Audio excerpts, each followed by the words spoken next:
Wai police ठाण्यातील उपअधीक्षक माननीय श्याम सुदाम पानेगावकर यांना सहकार्यांचा भावनाविशतेने निरोप.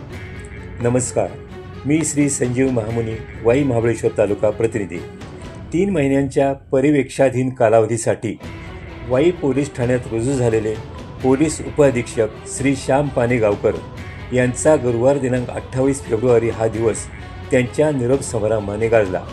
या दिवशी त्यांच्या सहकाऱ्यांना भावना अनावर झाल्या होत्या. त्यांच्या सुशील व्यक्तिमत्वाबरोबरच कमी कार्यकाळात त्यांनी वाई विभागात आपला वेगळा ठसा उमटवला. मुख्यतः अनेक काळापासून वाई शहरातील बंद पडलेले CCTV कॅमेरे त्यांनी कार्यान्वित केले. मांढरदेव यात्रा काळात चोख बंदोबस्त ठेवण्यात ते यशस्वी झाले. तसेच खुनाचा प्रयत्न, खून, चोऱ्या, दरोडे, घरफोड्या, बलात्कार अशा अनेक गुन्ह्यांची उकल करून सर्व मुद्देमाल हस्तगत करून गुन्हेगारांच्या मुसक्या सहकार्याच्या मदतीने आवळण्यात ते यशस्वी झाले.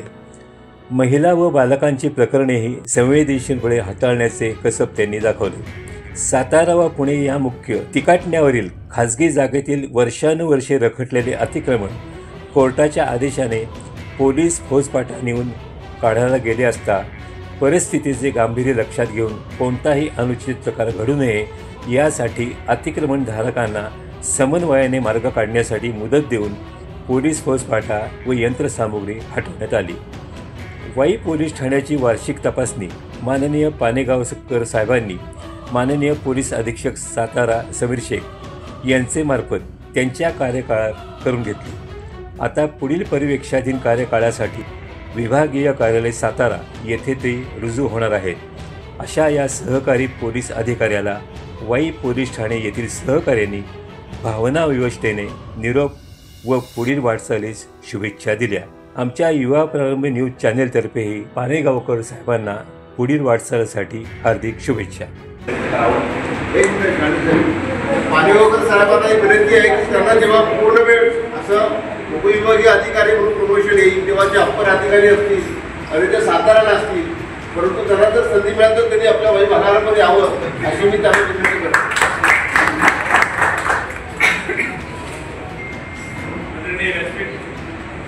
माझे अंमलदार अधिकारी पिपीने एवढं गोष्टी चांगले केले मला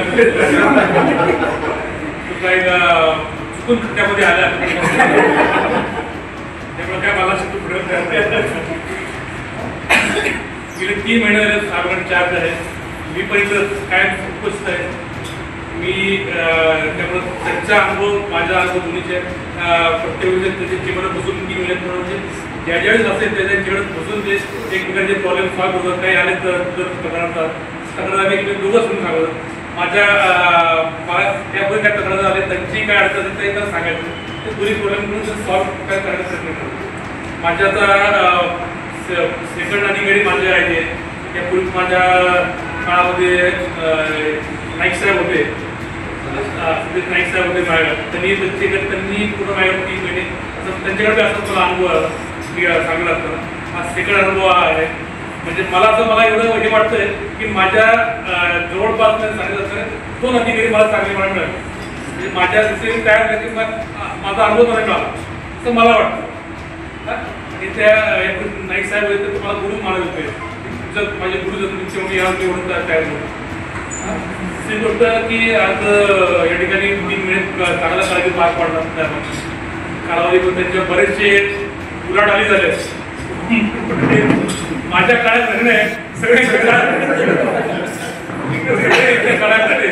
त्यामुळे ते त्यांना ताळून साला पण निघाले आणि त्यामुळं साहेबांचा चांगला अनुभव चांगला त्यांना प्रशिक्षण कालावधीमध्ये चांगलं प्रशिक्षण मिळालं असं मला असं वाटतं. मला दरोडा झाला, मर्डर झाला,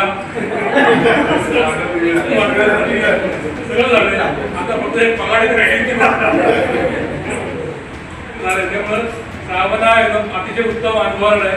आणि त्याचा भविष्य काळामध्ये तर साहेबांना सांगितलं पवार साहेबांनी आमच्या भविष्यामध्ये त्यांनी आमच्या वाईला डिव्हिजन रूम द्यावे.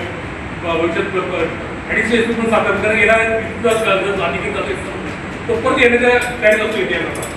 त्याला बरोबर शुभेच्छा आहे की आपलं ट्रेन देतो.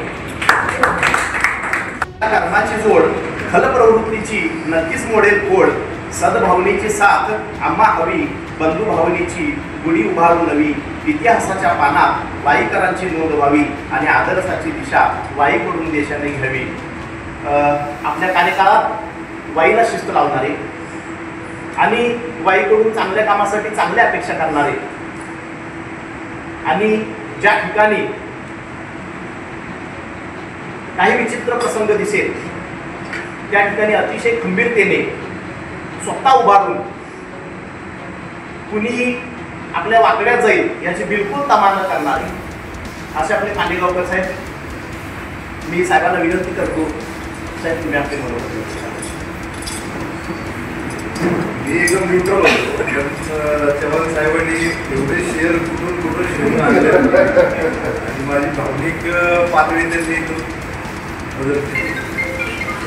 आजच्या मला निरोप समारंभ देण्यासाठी दिलेले सर्व सन्माननीय राजीव साहेब, यश आली साहेब, इतर अधिकारी सर्वांना मला नमस्कार. 6/12ला वाईमध्ये कार्यकाळाला सुरुवात झाली. या 3 महिन्यामध्ये मला वैयक्तिक शिकण्यासाठी खूप काही शिकता आलं. कारण वाई डिव्हिजन डेप्युटी साहेब इथे बसतात, समोर पोलीस स्टेशन आहे. शहाणे साहेब म्हणजे ओरडणारी तोफ आहेत आणि भानसिंग साहेब म्हणजे एकदम शांत आणि विचार करून अभ्यास करून साहेबांकडून फार शिकायला मिळालं. साहेब प्रत्येक कागद वाचतात, तारखा सुद्धा बघतात, अंमलदाराला सांगतात की तू वाचलेलं नाही हे चुकीचं आणलेलं आहे. आणि तो गुण मला त्यांच्याकडून फार एक आत्मसात करायला मिळाला की कुठलीही गोष्ट असू द्या ती कधी पोलीस खात्यामध्ये ग्रँटेड धरून चालत नाही. बारीक सारीक गोष्टींमध्ये अधिकाऱ्यांनी लक्ष द्यावंच लागेल, कारण ते सुपरविजनचं तेच काम आहे. कारण कामाच्या ओघामध्ये खाली चुका होणार तर करेक्ट करायचं काम सुपरवायझरी ऑफिसरचं असतं. ती गोष्ट मला सरांकडून शिकायला मिळाली. भानसिंग साहेब मार्गदर्शन द्यायचे की सरांना विचारायचं, सर असं असं आहे, ही सिच्युएशन आहे. सरांची सर्व्हिस आता सरांचं किती महिने राहिले होतं, 6 महिने राहिले सरांचे. त्यामुळं त्यांच्या पूर्ण सर्व्हिसचं मला बघायला मिळालं. साहेब मला सांगायचे नाही हे नाही करायचं, हे करू नका, हे करा, हे नाही करायचं, नाही करायचं. पण ते एवढं परफेक्शन असायचं की ते त्यांच्या पूर्ण सेवेचा अनुभव त्यामध्ये शिकायला मिळाला. शहाणे साहेबांकडून मला माणसं हँडलिंग खूप भारी शिकायला मिळालं. सुरुवातीला तर मीच दचकायचो, साहेबाचा आवाज वाढला केबिनला मला दचकायला पाहिजे, परंतु साहेबांचं तोंडावर असतं म्हणजे चल करायचं तर करायचं, नाही करायचं तर नाही करायचं. तो पण गुण पोलीस अधिकाऱ्याला पण होत असतो. काय आपण प्रत्येकाला एंटरटेन नाही करू शकत, प्रत्येकाची बाजू जर बरोबर नसेल तर आपण नाही त्याला न्याय देऊ शकत. त्यावेळेस तो करारीपणा पण त्याचा आहे तो शिकायला मिळाला. चव्हाण साहेबांकडून मला शिकायला मिळालं. ते काय सांगतायत की माझ्याकडून एवढं ते चुकीचं आहे, ते उलटं झालं. मीच त्यांच्याकडून बऱ्याच गोष्टी केल्या. कागदांमध्ये चव्हाण साहेब खूप परफेक्ट आहेत. त्यांनी मुंबईमध्ये काम केलं आहे. मुंबईमध्ये अधिकाऱ्याला स्वतः काम करायला लागतं, तिथं दप्तरी मिळत नाही. त्यामुळं त्यांचं कागदांचं परफेक्शन खूप आहे. मला त्यांच्याकडून ते शिकायला मिळालं. इथला वाईटला प्रत्येक व्यक्ती असा आहे की त्याच्याकडून काही ना काही गुण घेण्यासारखे आहे. मी 3 महिन्यामध्ये प्रयत्न केला, फार काही इकडचं तिकडे केलं असं काही मी म्हणणार नाही, पण एक प्रामाणिक प्रयत्न केला की आपल्या सेवेतून आपण काय देऊ शकतो. मला विशेष 2-3 गोष्टींचा आनंद आहे की CCTV सुरू झाले आणि परवाचा एक गुन्हा उघड झाला. अवघ्या 10 मिनिटामध्ये ती रात्रीचा गुन्हा CCTVमुळे उघडकीस आला. त्यामुळे आता एक वचक राहणार आहे की वाईमध्ये चोऱ्या माऱ्या करणारे, लुटमार करणारे लोकांवरती पोलिसांचे आता सगळीकडे 32 डोळे सुरू झालेले आहेत. त्यामुळे आपलं कंटिन्यू सर्व्हिलन्स चालू झालं आहे. मांडरदेवीमध्ये एकदम सायबर एस पी साहेबांनी बोलून घेतलं आणि पुढच्या राय वाचत दिलं साहेबांनी, हे वाचा, तर अभ्यास करा आणि मी तुम्हाला विचारणार तुम्ही काय इम्प्लिमेंटेशन केलं आणि त्याचं प्रेझेंटेशन तुम्हाला क्राईम मिटिंगला द्यायचं आहे. त्यामुळं तो एक अनुभव फार वेगळा होता. गोपनीय कर्मचारी असतील, सगळा स्टाफ असेल, मांडरदेवीला सर्वांनी खूप चांगलं काम केलं. बंदोबस्त एकदम यशस्वी पार पाडला. छबिण्याचा कार्यक्रम निश्चित झाला. वाईमध्ये सगळे साईडचे अधिकारी आहेत, त्यामुळं ते फ्युजन एकदम चांगलं झालं. म्हणजे वाळून साहेब असतील डिटेक्शनला ते चांगले, चव्हाण साहेब असतील ते डॉक्युमेंटेशनला चांगले, PR सांभाळायचे तर गवळी साहेब आहेत. म्हणजे अगदी कुठल्याही व्यक्तीला ते किती वेळ कोणत्याही विषयात घेऊ शकतात आणि त्यांचा अनुभव इतका आहे की प्रत्येक येणारी गोष्ट अगोदर ती पालघरला झालेलीच असते. जसं किंवा पालघरला ती घटना झालेली असते, त्यामुळे त्यांचा एक वेगळा अनुभव आला. सुर्वे साहेब असतील प्रोफेशनल, त्यांनी पण खूप डिटेक्शनमध्ये इंटरेस्ट दाखवतात. प्रत्येकातून शिकायला मिळालं. मुद्देमालचं काम चांगलं आहे, क्राईमचं काम चांगलं आहे, समन्स वॉरंटचं चांगलं आहे. दगडे महाराजांनी माझे फोन घेतले 1 महिन्यामध्ये. विशेष मी सांगणार आहे उल्लेखनीय काम आहे की त्यांनी माझ्या फोनला उत्तर दिले.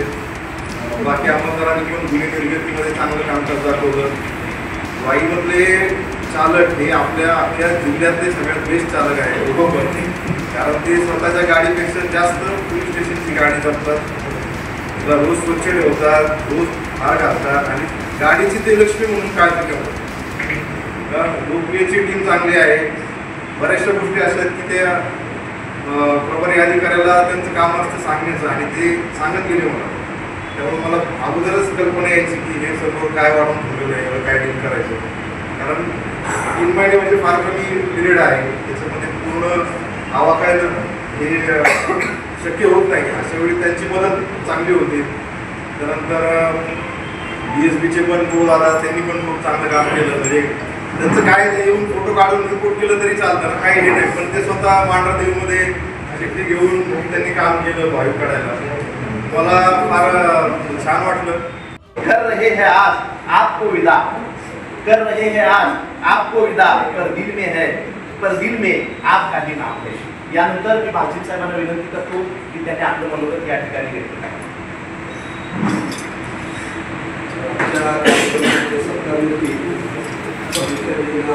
पोलीस उपाधीक्षक श्याम पांडेगावकर साहेब त्यांना आपले या ठिकाणी निरोप समारंभ साहेबांनी या ठिकाणी 6/12/2023 रोजी जाहीर केला. तुमच्या काळामध्ये जे काय अनेक घटना घडल्या असतील किंवा अनेक महत्त्वाचे प्रसंग आले. सगळ्यात वेळेला तिथं मांडरदेवीला गेलो. मांडरदेव त्याच्यामध्ये साहेबांचं जे एवढं हे होतं परफेक्ट होतं की मला त्यावेळी स्वतःची पण गरज पडली. पहिल्यांदा तिथे मीटिंग घेतली, डेलिगेट कुठं लावायचे सगळं सांगितलं सर ते आपलं झालेलं आहे, आपल्याला फक्त मीटिंगला आलं पाहिजे. असं पहिला कार्यक्रम त्यांचा मांडरदेव बंदोबस्त लावलेला झाला तर चांगला आहे होती. त्यानंतर त्यांच्या काळामध्ये दरोडे मर्डर सगळे झाले, परंतु साहेबांचे दोन्हीकडचं म्हणजे त्यांनी महसूल खात्यापर्यंतचा अनुभव, त्यानंतर मंत्रालयाचा अनुभव आणि प्लस पोलीस खात्याचा अनुभव, प्रत्येक गोष्ट पहिले ते बोलावणार, समजून घेणार, सांगणार आणि मदत करणार फोन करणार सर असं असं आहे काय करायचं पुढे. त्यानंतर पोलिसाला परत म्हणणार आपण दोघांचा विषय झाल्यानंतर एसपीला बोलून घ्या. एकदा बोलणं झालं आमचं की तो विषय तिथेच क्लोज होणार. इतकं त्यांनी परफेक्ट काम केलं म्हणजे आता कुठेही जाऊ त्यांना एवढा अनुभव आलेला आहे वाईमध्ये म्हणजे आता कुठेही कमी पडणार नाही एवढं निश्चित. पण वाईमध्ये त्यांनी प्रत्येक गोष्ट अनुभवली. दरोड्यापासून म्हणजे पहिला दरोडा तर आपण दुसराच केला, दरोड्याचे सातारला होते सोलापूर दरोडा, त्यामध्ये साहेबांनी सुद्धा इतका इंटरेस्ट दाखवला होता त्यामध्ये. म्हणजे परत सातारला गेले आणि परत त्या तपासात ते परत तिथं झाले आणि त्यांच्याच काळात तो बरोबर गट्टी झाला. हे महत्त्वाचं त्याच काळात तो बरोबर गट्टी झाला त्यांच्या काळात. तर साहेबांनी खूप मेहनत घेतली आणि अजून त्यांना खूप कार्य करायचं आहे. पण त्यांचं जे कौशल्य आहे, त्यांची जी कार्यतत्परता आहे ती पाहून असं वाटतं की साहेब पुढं एकदम सक्सेस राहणार. म्हणजे आयुष्यात पोलीस खात्यामध्ये ते सक्सेस राहणार. बाकी बऱ्याच ठिकाणी बघितले मी, परंतु त्यांच्या एवढे आता मीना साहेब पण होते पण मीना साहेब त्यांनी खूपच कार्य केल्यासारखं झालं आणि इतके सक्सेस आहे त्यांची पुढे ते सक्सेस राहणार. त्यांच्या पुढच्या कार्यासाठी मी वाटचालीसाठी मी शुभेच्छा देतो आणि